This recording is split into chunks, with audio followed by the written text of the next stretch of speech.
Ladies and gentlemen, respect is not something you beg for. It is something you establish. And if you're listening to this, chances are you've encountered people who talk over you, dismiss you, ignore your boundaries, or treat your presence like it doesn't matter.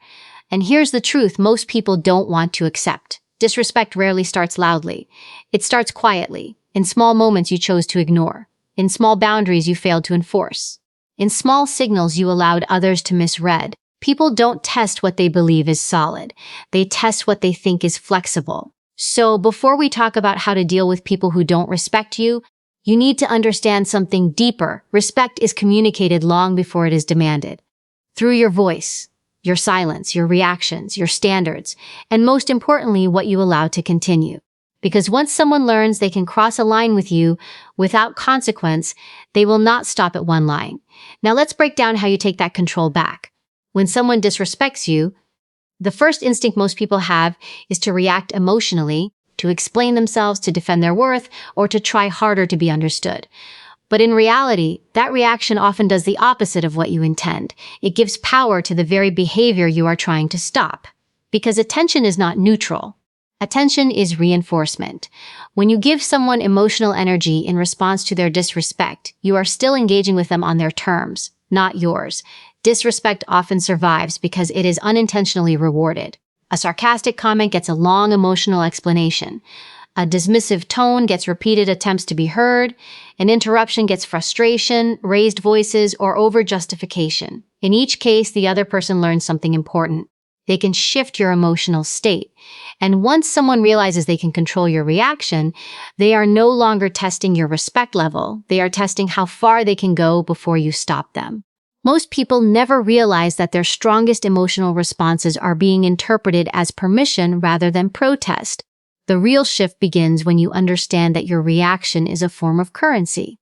Where you place your attention is where the power flows. When you stop reacting to disrespect, you are not becoming passive, you are becoming selective. You are deciding that not every behavior deserves your energy. Not every comment deserves your explanation. Not every person deserves access to your emotional system. Silence in this context is not weakness. It is withdrawal of reward. It is a signal that the pattern is no longer effective. People who consistently disrespect others often rely on predictable reactions. They expect you to get defensive. They expect you to argue. They expect you to justify your position repeatedly until you are drained and they are satisfied. That expectation is the structure they operate within. When you break that structure, you change the entire dynamic. You do not argue at the level of their behavior. You step outside of it completely. You observe instead of absorbing. You notice instead of internalizing. You pause instead of responding immediately. This is where emotional discipline becomes more powerful than verbal confrontation. Because the moment you overreact, you have already been pulled into their frame. But when you remain steady, when your tone does not rise, when your explanation does not multiply, when your expression does not chase validation, you create discomfort in the other person's expectation. They begin to realize that their usual tools are not working. That realization alone can shift behavior more effectively than any long conversation. It is important to understand that stopping your reaction does not mean tolerating disrespect. It means refusing to feed it. You are not ignoring the behavior. You are refusing to energize it. There is a difference between silence and avoidance. Silence is intentional. It is controlled. It communicates that you have registered what happened, but will not participate in the dynamic it tries to create. Avoidance is fear-based. Silence is strength-based.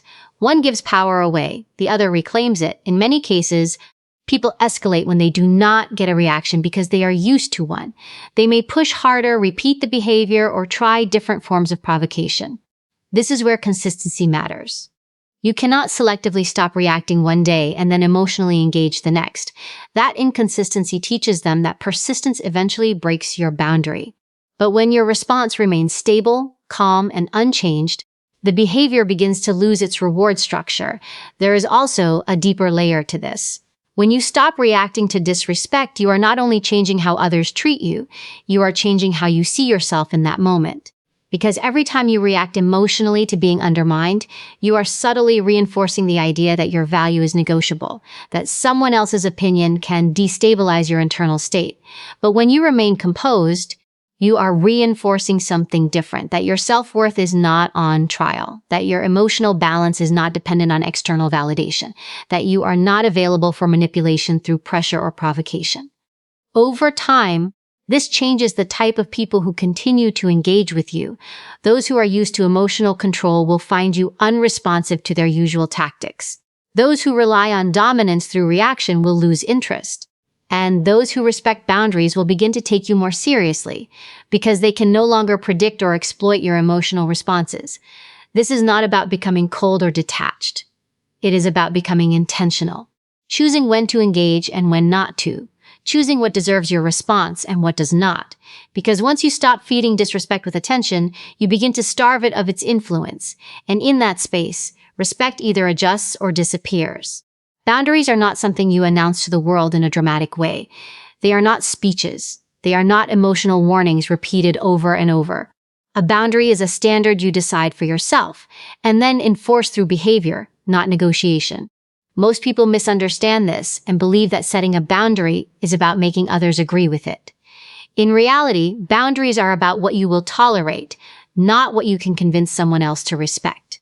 The first time a boundary is crossed is the most important moment, not the second, not the third, because the first crossing is where the pattern is formed. If you allow it once without consequence, you have already sent a message that the line is flexible. And once flexibility is established, you will find yourself constantly explaining, reminding, and emotionally exhausting yourself, trying to restore something that should have been clear from the beginning. Respect is built in silence and action, not repetition. When someone crosses a line and there is no immediate consequence, they learn that your words are not backed by structure. They may not consciously think this, but behaviorally, they register that the cost of disrespect is low. And human behavior follows cost. If there is no cost, there is repetition.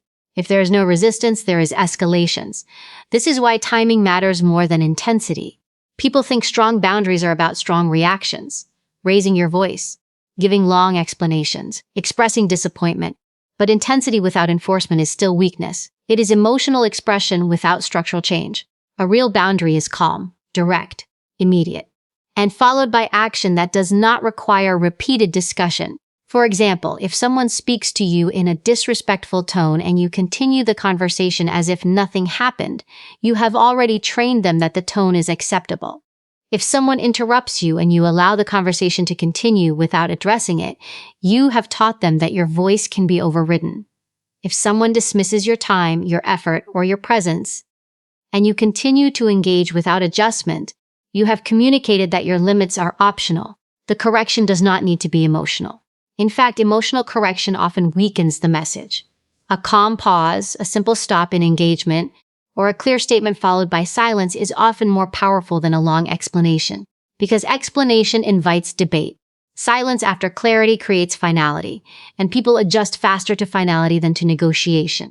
One of the biggest mistakes people make is over-explaining their boundaries. They feel the need to justify why they deserve respect, why the behavior is unacceptable, why it should not happen again. But respect does not come from convincing someone logically. It comes from consistency. When you over-explain, you are still participating in the other person's frame of discussion, as if your boundary is a request that needs approval. It is not a request. It is a condition for continued access to you.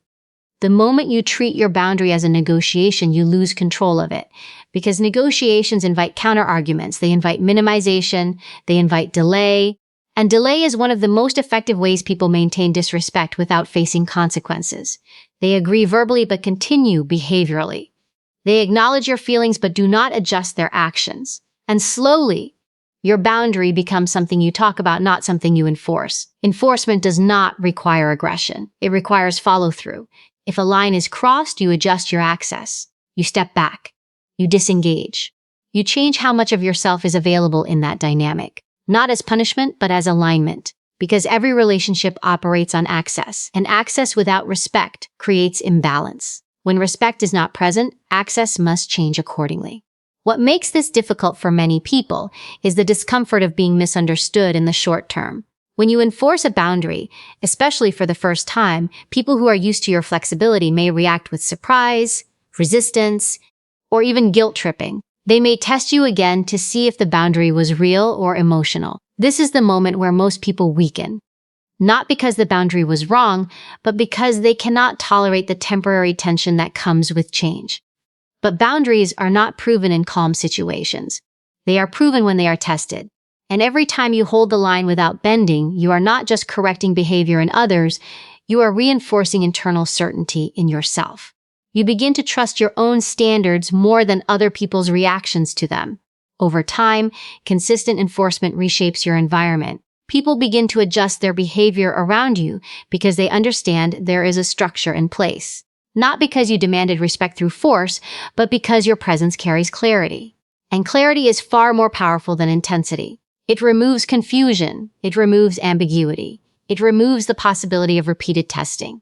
A strong boundary does not need constant reinforcement. It needs consistency at the beginning. The first time sets the tone. The second confirms it. After that, it becomes understood. And when something is understood, it no longer needs to be argued repeatedly. It simply exists as part of how you are treated and how you choose to remain engaged.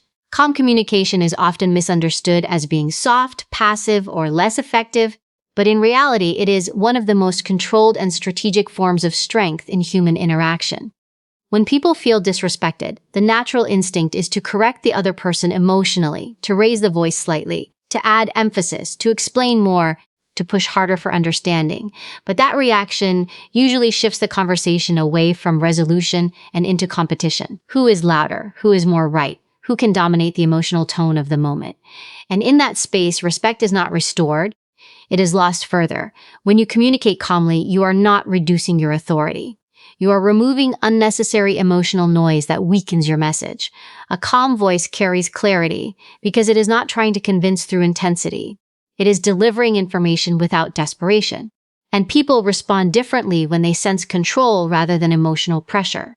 A calm tone signals that you are not shaken by their behavior, that you are not seeking validation in real time, and that your position does not depend on their agreement. Over-explaining is one of the most common ways people lose power in communication. When someone feels dismissed or ignored, they often respond by adding more words, more reasons, more justification, hoping that eventually the other person will understand. But understanding is not always the issue. Often the issue is not confusion, but disregard. And no amount of explanation can fix a lack of respect. In fact, excessive explanation can dilute your message, turning a clear position into a negotiable one. When you speak calmly and directly, you are drawing a line between what is acceptable and what is not, without inviting debate. There is a difference between expressing yourself and inviting argument.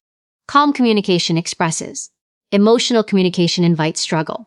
And in situations where respect is being questioned, struggle is exactly what weakens your position. Silence is also a part of calm communication. Not silence out of fear or withdrawal, but strategic silence that follows clarity. When you say what needs to be said without adding unnecessary layers, and then you stop, you create space for the other person to process without interference. Many people rush to fill silence because they feel uncomfortable with unresolved tension. But that discomfort is often where the shift happens. It is in that space that the other person realizes you are not going to chase, explain further, or soften your position just to make them comfortable. Calm communication also requires emotional separation from the outcome. If you are emotionally dependent on the other person agreeing with you in that moment, your tone will reveal it. You will lean forward into persuasion. You will adjust your words based on their reaction. You will unconsciously soften your stance to reduce resistance. But when you are not dependent on immediate agreement, your communication becomes steadier. You state what is, not what you hope they will accept. People often underestimate how much tone influences perceived authority. The same sentence can either sound like a request or a boundary depending on how it is delivered.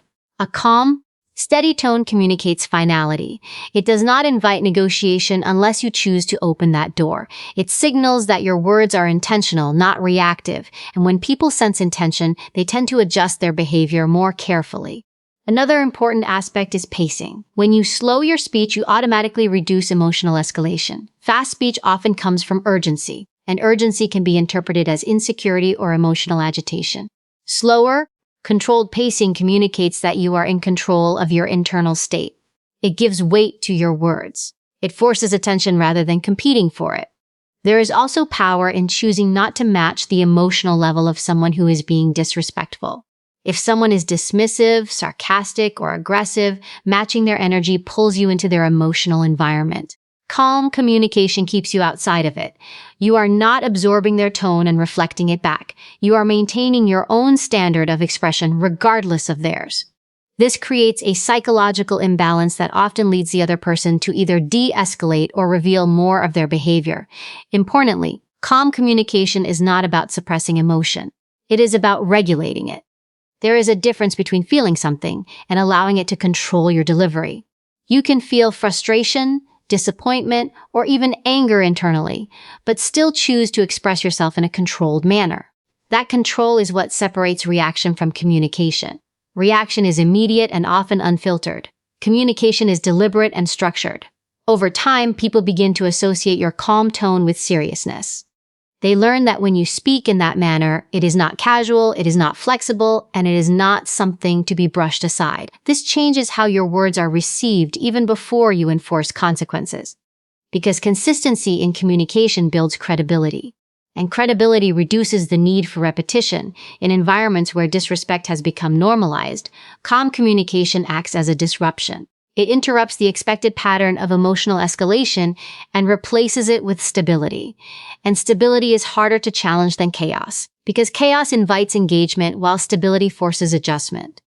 Access is one of the most underestimated forms of power in relationships, workplaces, and everyday interactions. People often focus on what they say when they feel disrespected, but they ignore a far more important factor: who still has continued access to them despite that disrespect. Because respect is not only communicated through words or boundaries, it is communicated through proximity, availability, and continued engagement. When someone consistently disrespects you, yet still has full emotional, conversational, or physical access to you, the message becomes mixed. Your words say one thing, but your access says another. When you keep giving access to someone who does not respect your limits, you are not correcting their behavior, you are sustaining it. Every interaction becomes another opportunity for them to repeat the same pattern without meaningful consequence. And over time, they begin to assume that your presence is unconditional, that no matter how they behave, your availability remains unchanged. This assumption is what allows disrespect to become habitual rather than accidental. Removing access is not about punishment. It is about alignment. It is about ensuring that the level of access someone has to your time, attention, and it matches the level of respect they demonstrate. When those two things are out of balance, the dynamic becomes unstable. One person is overexposed to you without responsibility, and the other is overextended without protection. That imbalance is what leads to resentment, frustration, and repeated boundary violations. Many people struggle with the idea of reducing access because they confuse it with emotional detachment or conflict escalation. They think that pulling back means they are being harsh or overreacting. But in reality, access is not an emotional reaction. It is a structural decision. It is how you organize your relationships based on behavior patterns. You are not removing someone from your life entirely. You are adjusting their level of influence within it. Disrespect thrives in environments where access is unlimited. When someone knows they can reach you at any time, speak to you in any tone, or engage with you without consequence, there is little incentive for them to adjust their behavior. Human behavior naturally responds to structure. If there is no structure, there is no correction. And without correction, patterns continue unchecked. One of the most powerful shifts happens when you begin to respond to disrespect not just with words, but with availability changes. That could mean ending conversations sooner when boundaries are crossed. It could mean delaying responses instead of being instantly available. It could mean stepping back from interactions that consistently leave you feeling dismissed. It could even mean reducing emotional investment in people who repeatedly show disregard for your presence. What makes this effective is not aggression, but clarity. You are not announcing threats. You are not engaging in emotional arguments. You are simply changing your level of participation based on observed behavior. And when behavior is met with reduced access instead of repeated tolerance, people begin to recalibrate how they engage with you. There is also a psychological shift that occurs when access is removed. People who are used to unlimited availability often experience discomfort when that availability changes. They may try to reestablish the previous dynamic through increased effort, apologies, or sudden changes in behavior. But what matters is consistency over time, because temporary change is not the same as real adjustment. Only sustained respect leads to restored access at the previous level. Another important aspect is that removing access forces reflection, both in the other person and in yourself. It creates space where automatic interaction is replaced with intentional engagement. Instead of reacting to every message, every comment, every interaction immediately, you step back and evaluate whether the pattern being shown is worthy of continued closeness. That evaluation is where control returns to you. People often think respect is demanded through confrontation, but in many cases, respect is reshaped through distance. Distance changes perception. It interrupts assumption. It introduces consequence without confrontation. And it makes people aware that your presence is not guaranteed regardless of how they behave. However, removing access must be intentional, not emotional.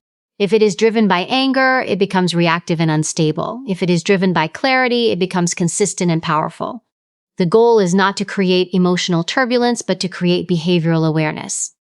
You are not trying to make the other person suffer. You are adjusting the structure so that disrespect no longer has free entry into your space. Over time, this approach changes how people relate to you. Those who value your presence will adjust their behavior to maintain access. Those who do not respect your limits will naturally distance themselves. And in both cases, clarity replaces confusion, because people know where they stand based on how you allow them to engage with you, not based on repeated explanations or emotional debates. Consequences are the language that most people understand, but the one they often avoid using because it feels uncomfortable in the moment. When someone disrespects you, there is usually a gap between what you say you will tolerate and what you actually allow to continue. That gap is where your authority is either built or broken, because words alone do not define how others treat you. What defines it is what happens after the words are ignored. When there are no consequences, boundaries become suggestions. And suggestions are optional. People may agree with you verbally, they may nod, they may even acknowledge your feelings, but if nothing changes in their behavior, then nothing has truly been established. Human behavior is shaped less by statements and more by outcomes. If disrespect leads to the same outcome as respect, then the system is broken. There is no reason for adjustment. Consequences do not need to be dramatic or aggressive. In fact, the most effective consequences are often quiet and consistent.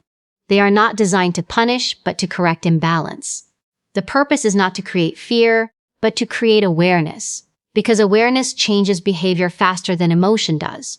When someone realizes that their actions directly affect their access to you, your attention, or your engagement, they begin to evaluate how they behave more carefully. One of the biggest mistakes people make is announcing consequences without ever following through. They say things like, "If you do this again, I will stop engaging," but when it happens again, nothing changes. This creates a disconnect between intention and action, and once that disconnect is established, the credibility of future statements weakens. The other person learns that your consequences are conditional on your emotional state, not your standards. And emotional states are inconsistent. Real consequences are not threats. They are decisions that have already been made internally before they are ever expressed externally. You are not trying to control the other person's behavior through fear. You are adjusting your own participation based on their behavior. That distinction is critical, because control seeks to force change in others. Consequence-based boundaries focus on controlling your own response to their choices. When disrespect is met with no consequence, it signals tolerance, and tolerance without limits becomes acceptance. Even if you do not agree with the behavior internally, your lack of action communicates otherwise. Over time, this creates frustration not only in others but within yourself, because you begin to feel the mismatch between what you believe you deserve and what you are actually accepting. Consequences work because they introduce cost, and cost changes behavior. If every time someone interrupts you there is no change in how you engage with them, interruptions will continue. If every time someone dismisses your input there is no shift in your availability or response, dismissal will continue. But when behavior leads to a noticeable shift in outcome, the pattern begins to break. It is also important that consequences are immediate enough to be associated with the behavior. Delayed responses lose clarity. If too much time passes, the connection between action and consequence weakens. The effectiveness of consequences lies in their clarity and consistency, not their intensity. A small but consistent adjustment in behavior is far more powerful than a large reaction that is never repeated. Another key aspect is emotional neutrality. Consequences lose power when they are delivered through emotional escalation. When anger, frustration, or desperation drives the response, it becomes about emotion rather than structure. But when consequences are applied calmly, they are harder to argue against because they are not part of an emotional exchange. They are simply the result of a pre-established standard. People will often test consequences to see if they are real. Not always consciously, but behaviorally. They will repeat the same action to see if the outcome changes. This is where consistency becomes the deciding factor. If you enforce the consequence once but fail to enforce it the next time, you reset the pattern. But if you enforce it every time without exception, the behavior eventually adjusts or disappears from the dynamic. Consequences also protect your internal state. Without them, you are constantly absorbing behavior that you have already identified as unacceptable. That creates internal conflict because your actions do not match your standards. But when consequences are in place, there is alignment between what you believe and what you allow. That alignment reduces resentment and increases self-respect. Over time, people begin to understand your patterns without needing repeated explanation. They learn that certain behaviors lead to certain outcomes. And when that understanding is clear, the need for constant confrontation decreases. Because structure replaces argument. And when structure is present, respect is no longer something you have to demand repeatedly. It becomes the natural result of how you choose to respond consistently.